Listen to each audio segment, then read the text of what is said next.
Et je vous demande d'accueillir avec la même énergie Horace qui va revenir sur scène maintenant.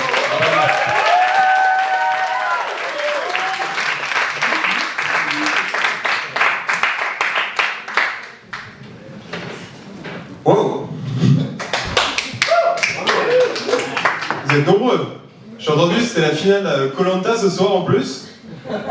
Après on m'a dit rendez-vous au Café de Paris. Je me suis dit s'il n'y en a qu'un dans la ville, il va être blindé.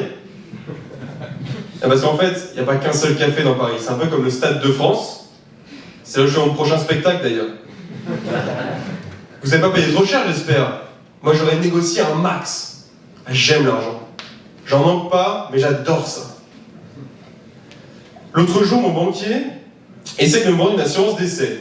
Il me dit tu cotises un petit peu tous les mois, et si jamais tu meurs, tes proches reçoivent une grosse somme d'argent.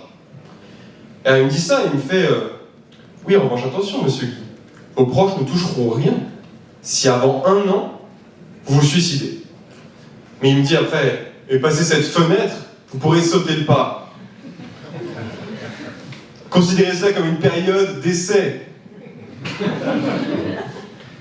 Alors du coup, bon, plutôt que de prendre ça, j'ai pris un truc plus classique.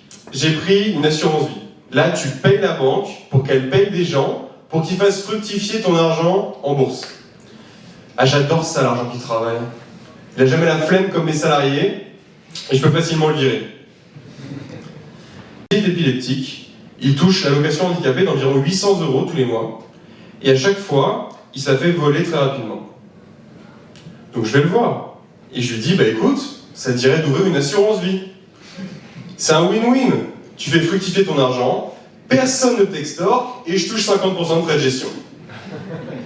Donc je vais à la banque. Et je lui dis, bah est-ce qu'on pourrait lui ouvrir une assurance vie?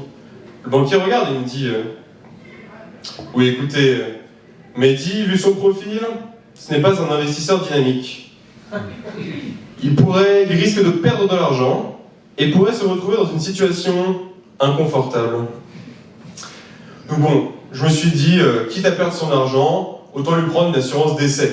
Bah oui, il cotise un peu tous les mois, une liste en proche, et si une crise d'épilepsie tourne mal, ce sera pas perdu pour tout le monde. Donc je vais à la banque, et je lui dis, bah voilà, combien il faudrait qu'il paye tous les mois pour avoir une assurance décès? Et le banquier regarde, il fait les calculs, et il me dit, alors en fait j'ai calculé, ça coûte 801 € par mois. Là oui, plus t'es à risque et plus tu paies cher. Du coup je lui ai dit, laisse tomber, je vais pas mettre chaque mois 1 €. Donc à la place, il m'a dit, je vais juste charger mes frais fixes, 400 €. Et avec ça, je me suis acheté un super coaching pour mon régime. Bah oui, avec les confinements, j'ai pris 15 kilos. Donc là, j'ai choisi un lifestyle américain à la mode, keto. Le principe, tu manges plus de glucides. Ce qui est dur, c'est qu'il y en a beaucoup dans les produits du quotidien. Pain, pâtes, pommes de terre, chocolat, champagne, macarons. Ce keto, c'est aussi bien pour lutter contre les crises d'épilepsie. Donc je vais voir Mehdi. Et je lui propose de faire un régime Keto. Et je le coach là-dessus. Et donc je lui dis, c'est simple. Comme tu seras plus handicapé, tu n'auras plus besoin de ton allocation. Donc tu continues à te lister, on fraude, et tu me verses 50% de tes revenus. Alors il me fait, ouais mais bon, il y a beaucoup de glucides dans ce que les gens me donnent. Il y a des sandwichs, du pain, des pâtes. Tu veux que je le remplace avec quoi? Et je lui dis, mais t'as qu'à t'inspirer de ce que j'ai fait. Pendant 2 mois, je me suis nourri quasi exclusivement avec des œufs, du fromage, du poulet, du saumon, du foie gras, du homard. Et là, il n'a pas voulu faire le régime, je comprends pas, c'était une occasion en or pour lui. Bon, quelques mois après, en y réfléchissant, je me suis dit, je comprends pourquoi il ne voulait pas me payer pour faire un régime. C'est parce qu'il n'a pas la fibre business, Mehdi.